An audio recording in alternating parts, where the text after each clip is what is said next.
You're listening to the AFTERBUZZ TV Network, now the largest new media platform on the web, and your #1 source for after-show entertainment.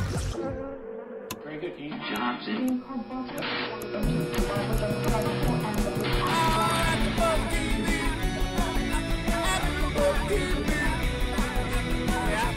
From the AFTERBUZZ Studios in Los Angeles, California, and streaming live on Ustream, this is AFTERBUZZ TV for Dexter.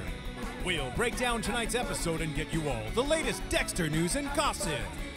If you'd like to buzz in on tonight's show, you can buzz us at 424-256-1729.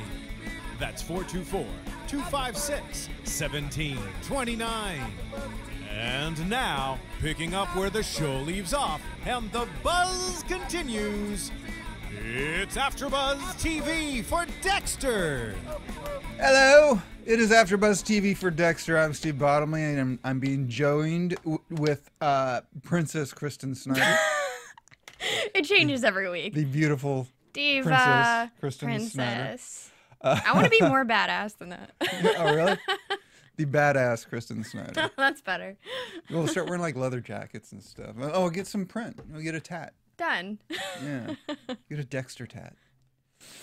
Get all bloody. In fact, you don't even have to wipe it off. You just like keep it. Where were we? Oh, Sin of Omission is the episode tonight. It is kind of just checking in with everybody. It's just stretching out mid-season. Yeah, mid-season and like, okay, so now we have to put this stuff in so that we can get to the story over here. But until we get there, this is what you need to know. I mean, if they added more stories, it would be an overload for the audience because, you know, you go a whole week without a show, and to add more storylines, people aren't going to remember and follow. And I don't think people are following it probably as closely as we are, considering we have to talk about it afterwards. We get to talk about it. The privilege, The exactly. privilege. But, you know, this is the way TV is, I guess. I feel like a lot of shows are sort of stretching at this point. But you said earlier that it was a different track that they're kind of going on. They're going a lot more internal in this season. They're really spending time kind of like giving Dexter more of an internal battle. So that does take time to play out. You can't really just like, and then he's fixed. You know what I mean? Right. They've got to span that over and give him moments and have those battles and, you know, let us see those and that sort of thing. So, and it has been a interesting choice for the writers to take this track through this season. I don't hate it. I kind of like it. I haven't seen a show that has gone this route before. I'm not sure that any other show will go this route again, but I'm glad that they did. I am too. I've liked it too. It's been kind of interesting to see the other side and him trying to, because, you know, I always just figured that the character just shut everything off when he needed to, and now you're discovering that he's got to, you know, find a way to make it all work every day. And he seems to be needing more now. And I think a lot of it's being reflected through Harrison, where, you know, he's now, instead of just a single guy that can do what he wants, he's now a father. And so he's got to deal with, you know, what legacy is he leaving his kid, and how can he be a good dad? Time to look in the mirror. Time to look, which we were thinking... You need an app that's actually a mirror. So instead of just, I mean, that's pretty good, but just make an app. I'll be Vanna White for a minute. That's an idea I'm giving out for free. Somebody make a mirror app. I need to make sure my hair looks okay with these headphones. So Deb and Dexter, Deb was not happy in this time around. For good reason. I mean, if Dexter was my brother, this would not be acceptable. I would have to chain him up and to make him dinner, and he would eat it. he bailed for 5 days, and I absolutely agree that the best apology donut is a cruller.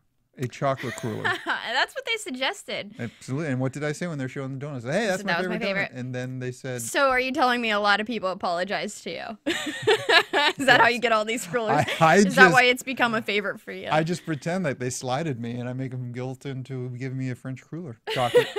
Chocolate. And it was... she was really mad. Very and then I thought she was going to stay a little madder. You know, she kind of like let him off the hook a little quick. It was fast. But then you find out later on in therapy that she's still mad. Oh, yeah. You know, she's still really mad at him. She wears that face of the department at all times at this point in her life. Even at home, she wears the face of the department. She doesn't really come out of that role until she's in with a therapist, which is very interesting. Yeah, I'm glad they brought that in. You know, that really helps in getting more depth, because it's kind of hard to get depth in character in like the precinct, you know, and you've already seen that she's not really good with relationships, so you needed something to help, you know, find out more about her. I like how he said in the beginning, Dexter said it only takes a handful of sugar to get an apology for a kid, get them to forgive you. But if you're asking for forgiveness for an adult, you got to bring them coffee too. Yeah, so I guess that's how true. you do it. By the way, it does work coffee with a kid. But you know, they get more angry.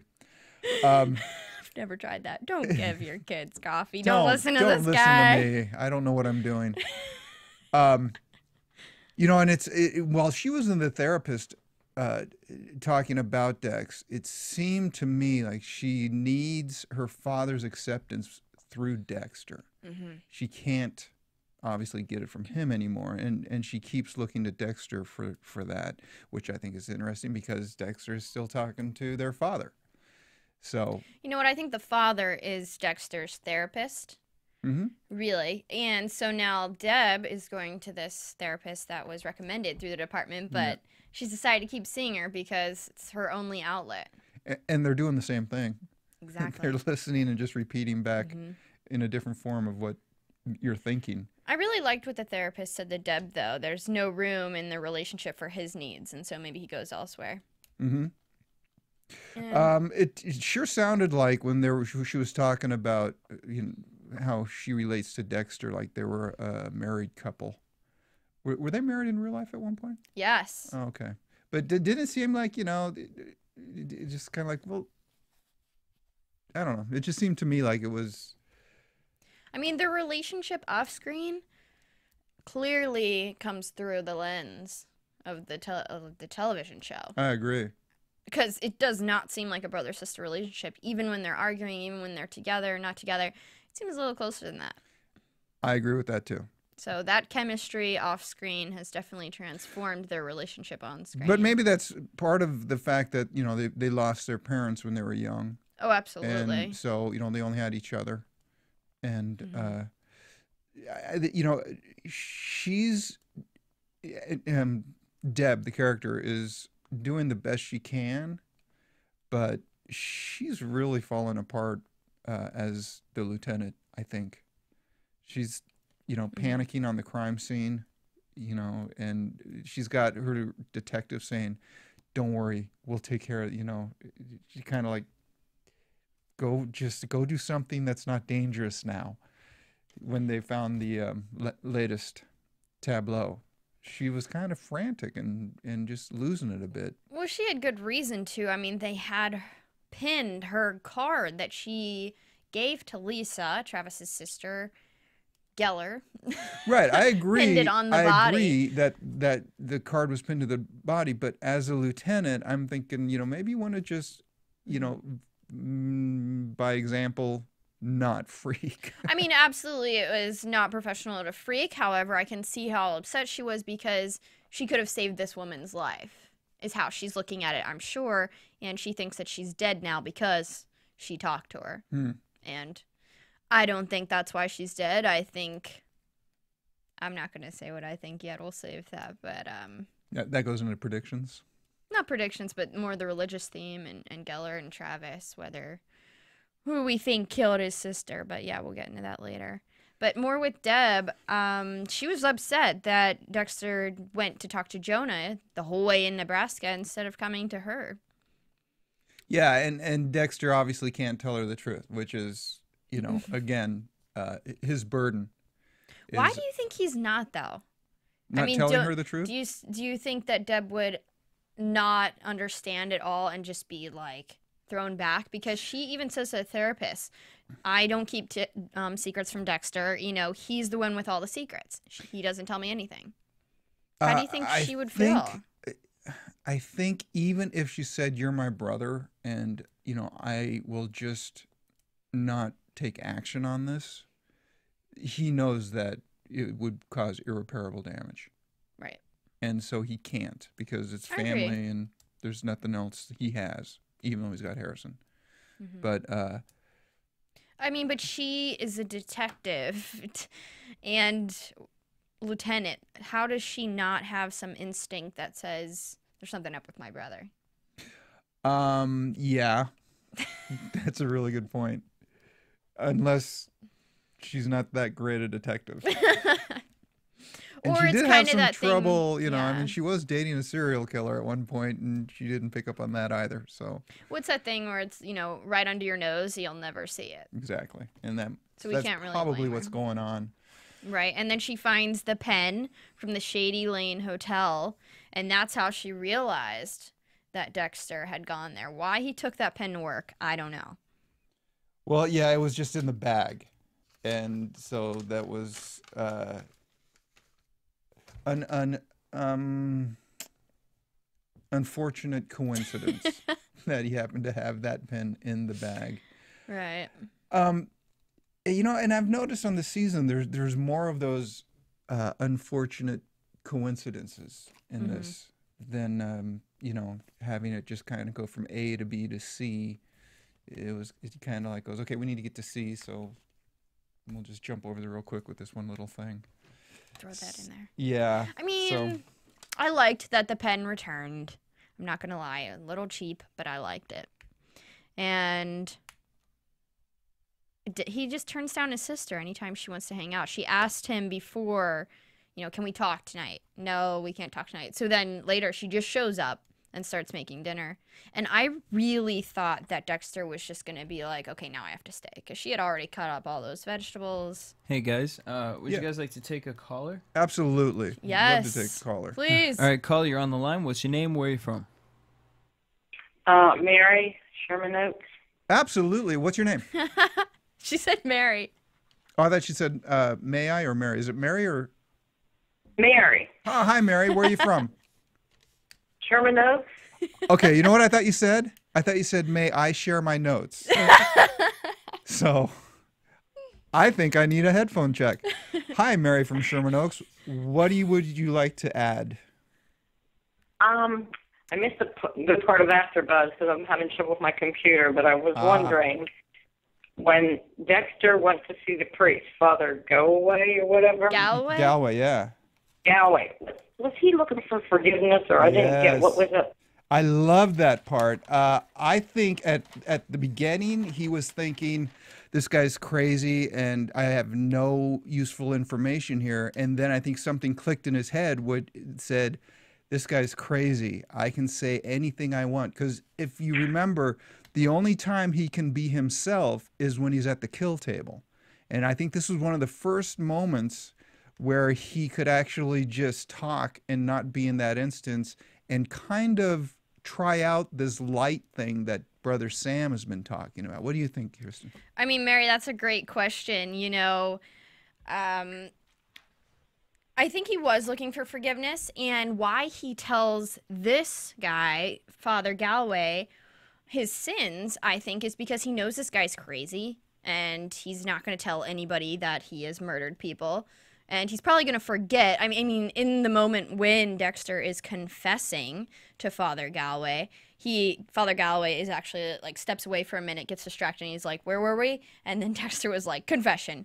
So I believe that Dexter told him his sins and that he had killed people, because he truly believes that the father's going to forget about it the second Dexter shuts the door and leaves.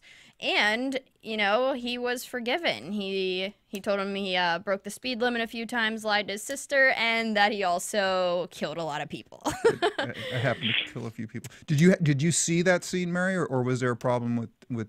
No, I did see that, and I didn't. I thought there was another angle that I missed.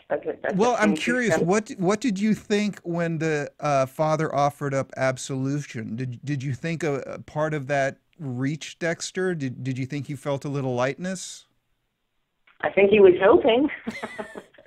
I think there's a really big asterisk next to that absolution. You know, it's like, yeah, the father was a little crazy, but okay, you snuck in. But, yeah, I think he was hoping. I hope this guy's right, but I don't know. I thought maybe there was another angle. I'm not sure. But thanks for answering that. Hey, you want to hang out? You want to hang out on the show for a while? We'd love your input. Honestly, you don't have to run away if you don't want to. So, hey, let me ask you something, Mary. What do you think about the professor and Travis being one? Being one person? Yeah. Wow. That's a debate we've been having. And I'm going back and forth. Sometimes I'm like, yeah, I think it is. And then because they really are filming it like, you know, he turns and he's not there. Yeah, So- we think that Gellar is a figment of Travis's imagination. And we think that Travis, you know, has different personalities. And like, you know how Gellar hit Travis in the head with that shovel? We really think, well, this is coming from me. I didn't get Steve's opinion yet, but I think that sort of blackout is what happens to Travis before he goes crazy and turns into a different personality. And I think he is really the one who killed his sister. And I think, or lets the professor in. yeah, and that's when he lets the professor in. I think he blacks out and he lets in the professor do the work, which is really Travis. Wow. It's pretty bizarre. I never thought of that, but I guess it sort of makes sense in this show that doesn't make a whole lot of sense. A true fan, I can tell. There's that. Mary, what do you think about Dexter taking on such a Christian theme this time around? Have you seen this in other shows that you watch? I have. Yeah, it's just sort of hard to follow at times. I just don't know what to think. Well, he's definitely having his internal battle, and I guess they just thought it's time for him to battle himself. He's been battling all the other bad people, and I think they finally said, well, if you look at it, he's just like them, so let's let him battle himself this season. And he has been. Well, I tell you what, I'm sorry, go ahead. No, I was just going to say, it just seems like the show's taking a lot of different paths. I don't know. It's hard to follow at this point. I think it is. It seems to tackle so many different subjects and Too many people. I think that might be it. I think there's just too many people involved. Yeah, too many characters. Well, they are definitely trying to put the code on, you know, make him justify the code a bit more in this season. And also they're just saying, look, you've got, you know, good spirituality and you've got crazy spirituality. And so you've got, you know, righteous kills and you have crazy kills, and you're right in the middle of it. Mm-hmm. So you've got to decide which way this is going to go as Dexter. Well, I kind of, Mary, what do you think about this? I like that they're kind of showing the difference to people, because I think when people think about religion, they think it is crazy and cultic. I feel like, especially in Los Angeles, I feel like a lot of people out here are non-believers because they kind of see religion in the way that Dexter, the show, is showing it through Gellar and Travis. They think it's cultic and the Bible is, you know, mystic. And I think that's what strays people from being religious. But I like that Dexter, the show, is showing the other side of religion with Brother Sam, and they're talking about how there's a lot of answers in the Bible, and it's not just this crazy side. They're showing the other side, which I believe most Christians who are religious follow. It's not this crazy side of religion that people just overall categorize religion into. What do you think, Mary? Yeah, I think that's good that they do show that, because I'm not one of the people who would believe in the crazy in the religion. I'm more of the standard believer. So if that's the only way some people get to see the standard part of religion is by watching Dexter, unfortunately.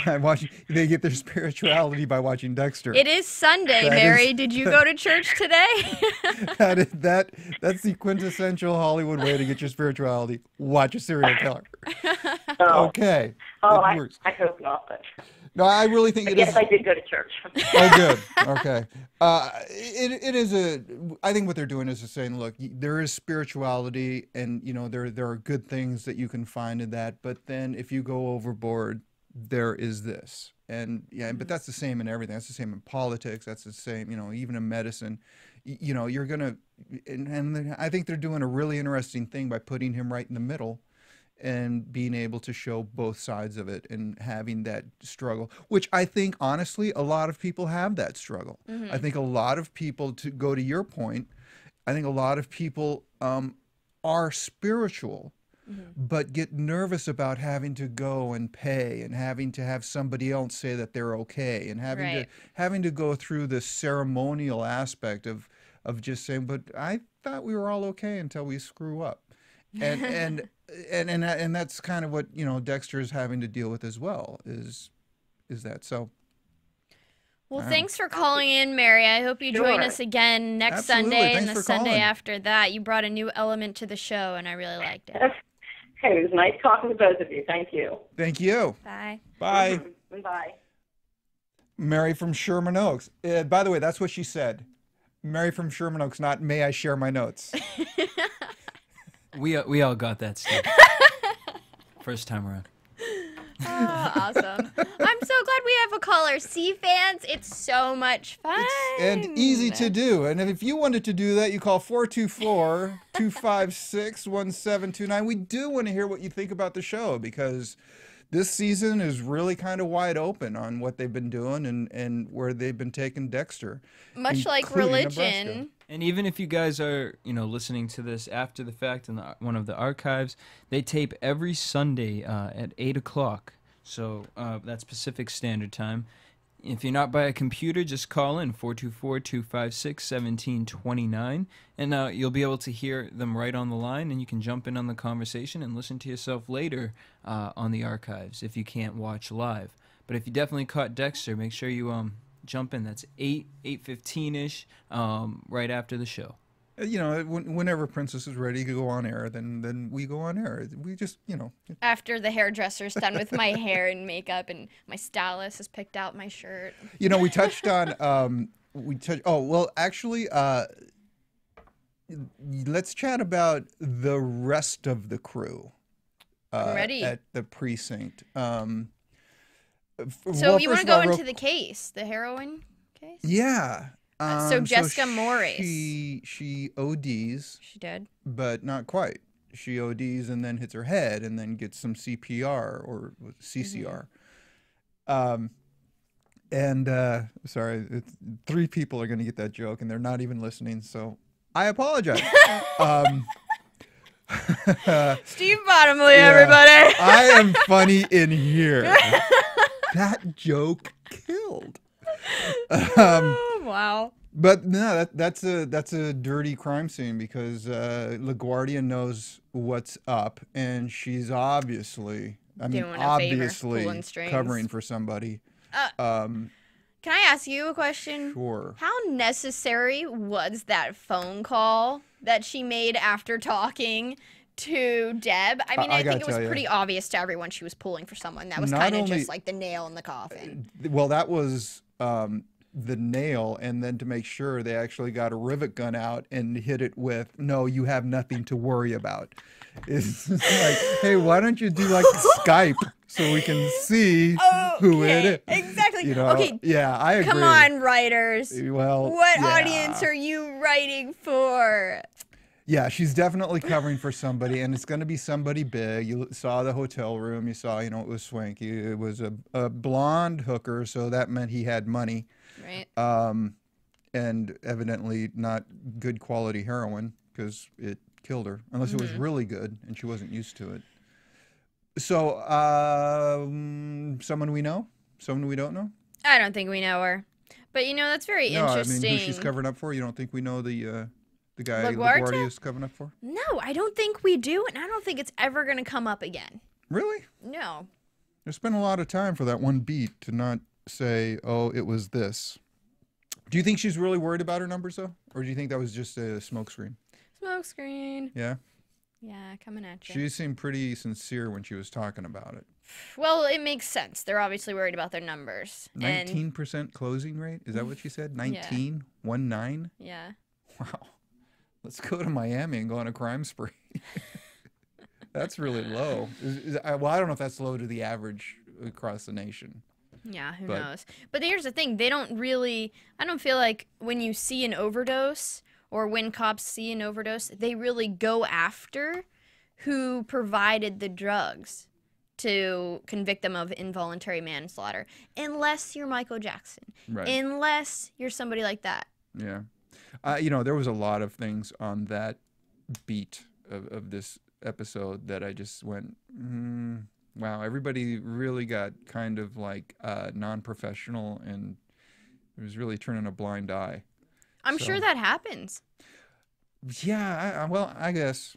But if it does, well, I don't know. I mean, it's just kind of an odd way to do it. And maybe it's just because it was so heavy-handed. I mean, my friends, you know, who are cops, I know they get, if they pull over their friend for a speeding ticket, they don't walk away with a speeding ticket. I guess the way they covered it is Dexter basically said she was dead already and the guy was trying to revive her and couldn't. So it's not like, oh, he killed her. They were pretty clear. But he provided the drugs. I mean, do you think... Well, we don't know that. She might have had the drugs. They made it... I mean, why would that guy want to cover it up so badly if he didn't... Well, he's in the room with the dead hooker. Right. Last time it happened to me, I really wanted to cover it up. So... And I did a great job. Oh! I can't absolve you of your sins over here. I did a great job. I screwed it up now. But what do you think? Do you think...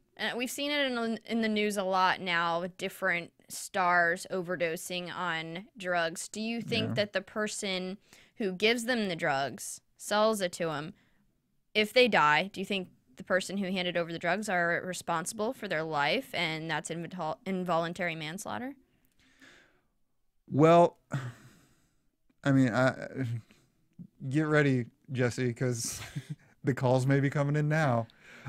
When it comes to drug use, it is really one of the things where I'm kind of libertarian. The views expressed herein are those of the hosts only and do not necessarily reflect the views of AfterBuzz TV or its owners or principals. Very clearly. Very clearly. And my thing is, like, I would much rather have, if you have that problem, I would much rather have you have a safe place to get through that problem instead of having to go into, you know, the world you need to go into and steal and, you know, prostitute and do horrible things because you have a problem.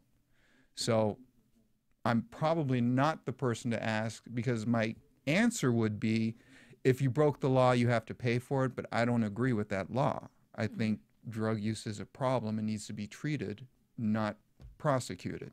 Right. And by the way, if it were not so illegal, there probably wouldn't be as much crime associated with it. Absolutely. So you do not think that the person giving the drugs is... No, actually, I do think the person giving the drugs should be charged? Yeah. In all situations? Well... I mean, let me clarify that. If you're over 18, I don't have an answer for that. If you're under 18... yeah, and I think that's like a 15, 20-year offense, because if you are destroying people's lives before they really even have a chance, no, you need to go away. How old was Michael Jackson? He was 50. I'm just throwing that out there. No, but I mean, you know, again, you know, there are the, you know, people that prey on grade school kids so that they have a constant clientele, and those people need to go away. Absolutely, I totally agree with that. You know, I don't know how I feel about, you know, over 18, if whoever's supplying the drugs should be convicted of involuntary manslaughter. Especially if it was a mistake. How do they know it's going to be the last person's breath that they supply them with? Yeah, Here's death. Yeah, I don't know. And $500 for death. yeah, and it's not like there's a warning label on any of the drugs you're getting. And you can see, like what's in it. I'm pretty sure there's not a label saying how pure the heroin is or how cut up it is. Just don't do it. That's the best answer. Yeah, but that does bring up a point. It's like, okay, so as Debbie is the lieutenant and knowing that, I think I should have all the information before we close this case, but I'm going to just go ahead and close this and not, push back. That's where I think it's kind of an odd beat, unless she's going to push back, unless, you know what I mean? So yeah, it was there's just gotta weird be for more me. to it. It was weird for me. Exactly. I felt like if there's not more to this story, writers, bad job. Because why would she go after someone for involuntary manslaughter when this happens all the time and they really don't go looking for the drug dealer? So that's why it's up in the air for me. Well, it's definitely supposed to be up in the air. Right. So hopefully next week we'll get an answer. Yeah, I'm usually on these shows, though, that little piece is going to tie over and, take care of some stuff over here. I'm just trying to think back on what we've seen this season, what that little piece is going to take care of. It's either going to bump somebody out or it's going to fix a problem. And I'm trying to think of what problem they might be, setting up. Unless, of course, it's a way to kill off Quinn. Well, I was just going to say that Who wasn't... is probably a wonderful and nice guy and a wonderful actor. No. No, as a person. Oh. It's not like, we have a vendetta against Quinn, the Absolutely regular not. person. Strictly talking about characters. Yeah, character only. I stepped on you. What were you going to say? I was going to say that wasn't the first time we saw a stripper in the episode. There was a stripper in the homicide case, heroin overdose case, and there was a stripper when we saw Quinn go to the strip club with Masuka after Batista kindly rejected his hangout proposition. Understood, Batista's still mad. So he's like, take Masuka. He knows he likes that stuff. So they're there, and Quinn's off the rocker again, all over people, getting kicked out. Did Debbie ever wear a green thong? Is that where he got all excited about the green thong? I'm still trying to see, the tie-in about... how is he still pining for her? Is that why he's acting this way? I mean, he obviously loved her because whenever he's drunk, I thought that scene also ended kind of abruptly. Well, that's what you know what? I think next week, this is sort of a prediction, but I'm just going to say it. Next week, I feel like we're going to get the end of that story, and it's not going to be pretty. Yeah. Because it did leave at the end. Yeah, at this point, I think they're dragging that out for the finale. You really think we're going to have to wait to see Quinn go down I think so. for the finale? I think so. Because if they could have done it. But why didn't they close that story in this episode? That's why I think they're waiting for the finale. I think next week. Yeah? Well, that's what we said last week. Because he just kind of left. He left Quinn sitting there in the chair. The guy's like, I'm taking him out. You can't take him out. And then he's like, no, I got it. And then he just left him. Quinn sat in a chair, and Masuka's like, okay. To be fair, it looked like a comfortable chair. So maybe Masuka realized that's the nicest chair. Would you leave your friend drunk like that to just get home on his own, pretty much trying to rape strippers, and then just leave him at the club if you cared about this guy at all? I don't think Quinn was going to rape a stripper. He was trying. I think he just wanted some companionship. No, I wouldn't leave him there. Exactly, you wouldn't. So I don't. He would ride in the trunk because if he's throwing up, I don't want him in my car. Yeah, I don't know what Masuka was doing there, but Quinn is the one that needs a therapist. And Batista stepping in between Jamie and Lewis. Thank God. Really? Thank God? You don't like that happening? I don't like that happening because just as Batista is concerned that he doesn't know who Lewis is, I am too. Lewis, the only thing we know about him is totally obsessed with serial killers. Do you want your daughter dating a guy who's obsessed with serial killers? No. Who idolizes them? Now, see, I don't know if he idolizes the serial killers or idolizes the process that Dexter uses, because his show, I mean, the game he's making is about the precinct. Right. And, how Dexter is working all the different scenes and everything. But the way that they portrayed him at that date, he was not in a place of crazier power. He was just kind of like I mean, he acknowledged that Batista had a gun, and Batista was not doing anything to like, oh no, that wasn't meant for you. He was letting that message go loud and clear, and Lewis's response to it was really pretty normal. Well, here's my problem with it. I mean, I think we came to the decision that Jamie's probably 21, 22. What 21, 22-year-old brings her brother on a date to meet this guy that she's only met up with once before? I mean... And that he works with at his job. Yeah. I mean, clearly she's acting like she's 12 and she needs a father figure. That was what it was. She can't take him home to meet Daddy, so she's just going to go meet Batista. She's clearly too young to be dating this guy if she's going to do this. I don't know. And that's what was his point. I totally she's agree. A student, she's too young. What are you doing? He's like, she likes me. And Batista's like, she likes a lot of guys. She's young. That's sad. When do you stop liking a lot of guys? She likes me. I need to be with her. Forever. I think we're done with that point. Yeah, pretty much. Do they need to even be in the show? Who's that? Jamie and Luis. Do we need them? Well, they would be short about 5 to 7 minutes without them. This has really been this challenge that they've had with this season is once you take it and bring it in really tight to one character, which is what they've done, what's happening around them and how do you keep that alive and interesting? It was it was kind of cool for a little bit when who's the Masuka, thank you. When he had the blonde assistant, Ryan. So you kind of want to know what's going on over there. That's kind of cool. But now it's Lewis, which is just another geek, and that cool. I mean, he knows his way around a computer. By the way, do you think that's a real search engine? Elliot, I wrote it down, and I am going to check it out. DJ Jesse Janity.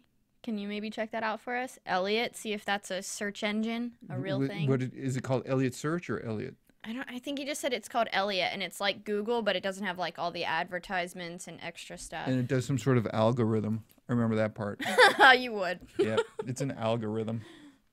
All right, well, while he's investigating that, I guess we should get into the overall huge religious aspect. Gellar and Travis. The crazy part. The crazy part. Well, I'm turning into Zoe Deschanel. I'm like singing when I'm I'm just going to sing a lot. Okay. I've been told I have an awesome No, voice. it's not. It's not real? Okay. All right. Oh, well, we could create that. They really do need another search engine that's not like Google-fied. I'm ready for it. That's from her. Somebody get on that. Yeah, Travis and the professor, they are having their battle. And I can't tell at this point whether or not it's a split personality or whether he's there. Because I was watching the chains. I'm thinking he could have done that himself. Exactly. As he was the professor, not realize it and then wake up. But then, all right, how do you get the thing hot, the iron hot?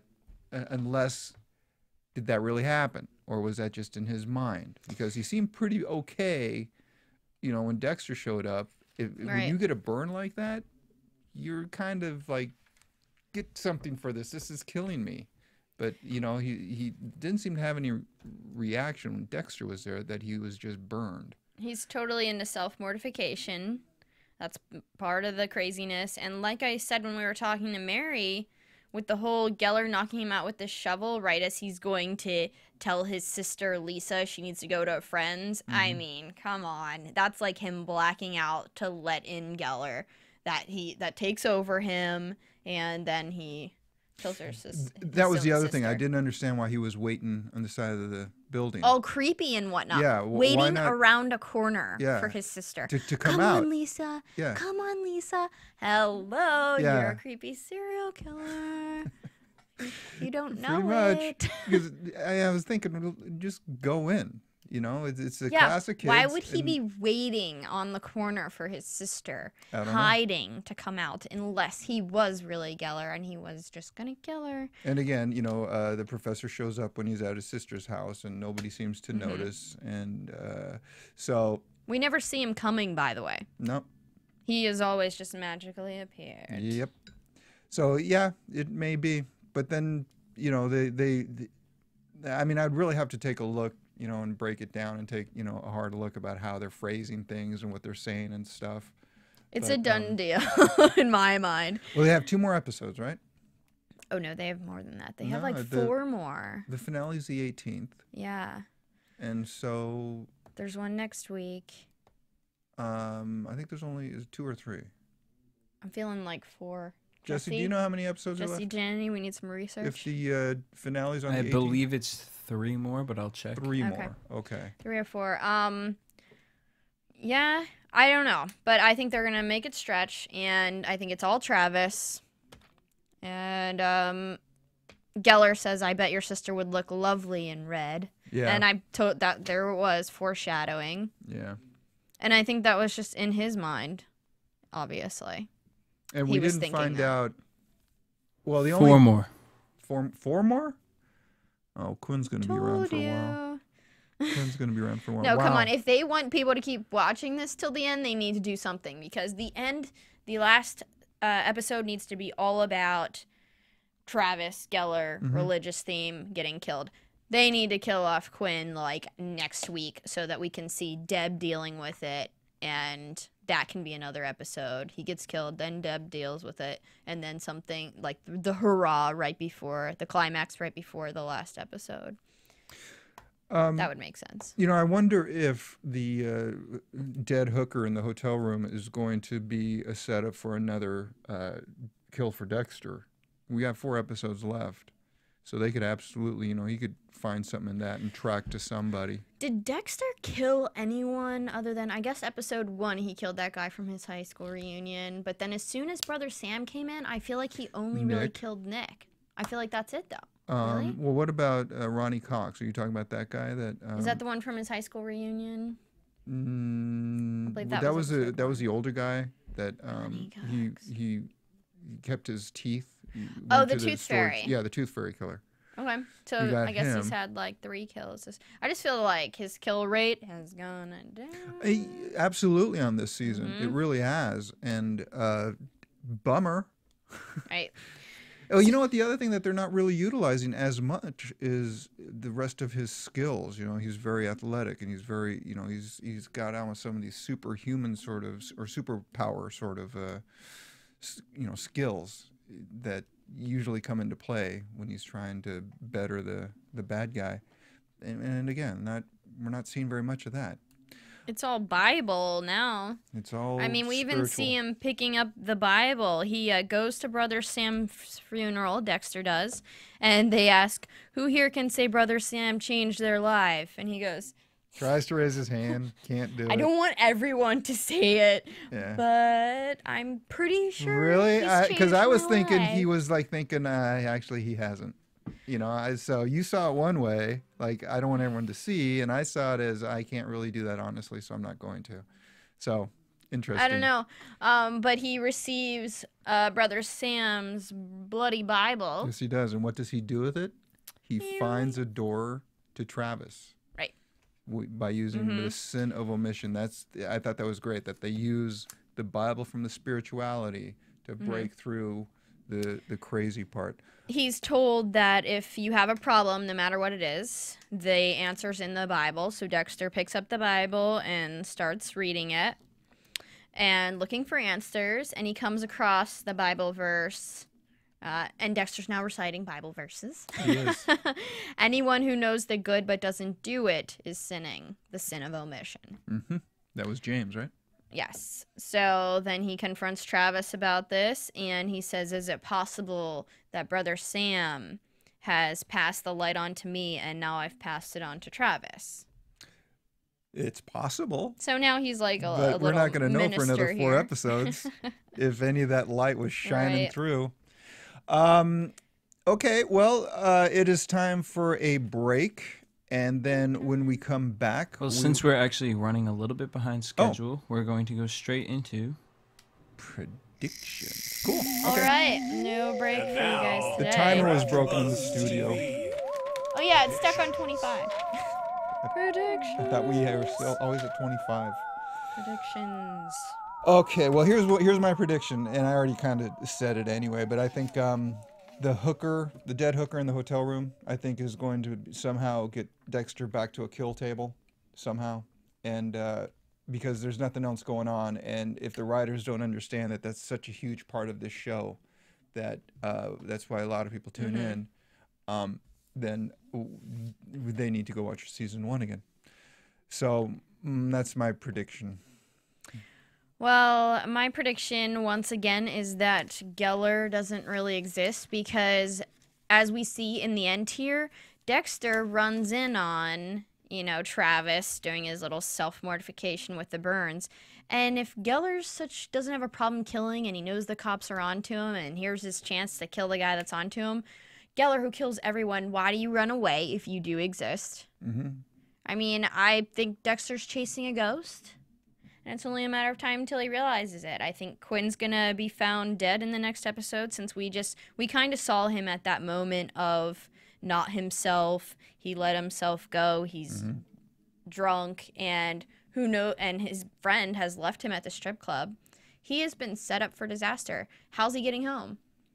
This is next week. I feel like the beginning needs to be we found him dead, and if it's not, writers, what are you doing? God, you were pushing for that. Can we please find Quinn dead at the first one next more season? thing. Yes. When the little tidbit trailer we got to see for next week, Dexter is covered in blood. Yeah, he's like Whose blood is that? I'm guessing Carrie from the prom. That's my guess. Okay, so that's it. That's episode 8. Sin of Omission for Dexter. Join us next week. Thanks again, Mary. Dexter. Thank you, Mary from Sherman Oaks. So that was great that you called, and there's some good points. Call us at 424-256-1729 next week, and we will see you next week. I'm Steve Bottomley, saying goodnight for Kristen the Princess Snyder. We'll see you next week. Bye, guys. From producers Kevin Undergaro and Phil Svitek, engineer DJ Jesse Janity, and the entire AfterBuzz TV staff, we would like to thank you for listening to the AfterBuzz TV network. If you have questions or comments, be sure to buzz us at info@AfterBuzzTV.com. And you can find us on Facebook or follow us on Twitter by searching for AfterBuzz TV. Buzz you later. The views expressed herein are those of the hosts only and do not necessarily reflect the views of AfterBuzz TV or its owners or principals.